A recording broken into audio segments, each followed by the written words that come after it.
Hi friends, గత శ్లోకంలో కృష్ణుడు ఫలితం ఆశించకుండా పని చేయమని చెప్పారు కదా. అయితే మనకు ఒక సందేహం రావచ్చు, అలాంటి నిస్వార్థ కర్మలు చేసి నిజంగా ఎవరైనా గొప్ప స్థితికి చేరుకున్నారా? దీనికి నిదర్శనాలు ఉన్నాయా అని ఈ శ్లోకంలో కృష్ణుడు జనక మహారాజు వంటి గొప్ప రాజుల ఉదాహరణలను ఇస్తూ మనం చేసే పని సమాజానికి ఎలా మార్గదర్శకం కావాలో వివరించారు. ఆ ఆసక్తికరమైన విషయాలు ఏంటో ఇప్పుడు చూద్దాం. ముందుగా శ్లోకం అర్థం ఏంటంటే, జనక మహారాజు మొదలైన వారు కేవలం తమ కర్తవ్య కర్మలను నిర్వహించడం ద్వారానే పరమ సిద్ధిని పొందారు. కాబట్టి కనీసం లోక కళ్యాణం కోసమైనా నువ్వు నీ పనిని చేయక తప్పదు. దీని అర్థం ఏంటంటే, సిద్ధి అంటే మోక్షం లేదా అత్యున్నత స్థితి.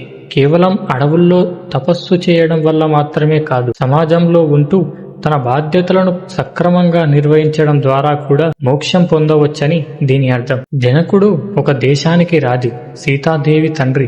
ఆయనకు రాజభోగాలు ఉన్నప్పటికీ మానసికంగా ఆయన ఒక గొప్ప యోగి. తన పనులన్నీ భగవంతుడికి అర్పించి చేసేవారు. ఆయన జీవితమే ఒక కర్మయోగానికి నిదర్శనం. మనకు వ్యక్తిగతంగా ఏ కోరికలు లేకపోయినా సమాజం బాగుండాలని, ఇతరులకు ఆదర్శంగా ఉండాలని మనం పని చేయాలి.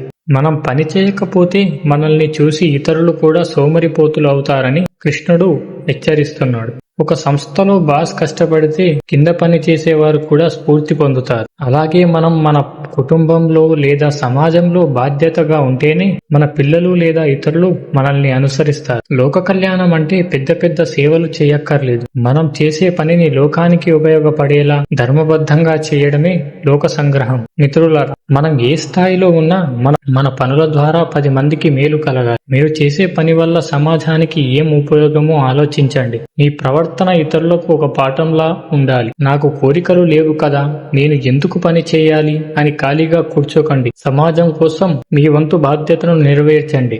జనక మహారాజులాగా బాధ్యత గల యోగిగా మారండి. అసలు ఒక గొప్ప వ్యక్తిని చూసి ప్రపంచం ఎలా మారుతుంది? లీడర్కు ఉండాల్సిన లక్షణాల గురించి తర్వాతి శ్లోకంలో అత్యంత ప్రసిద్ధమైన సందేశాన్ని కృష్ణుడు ఇచ్చారు.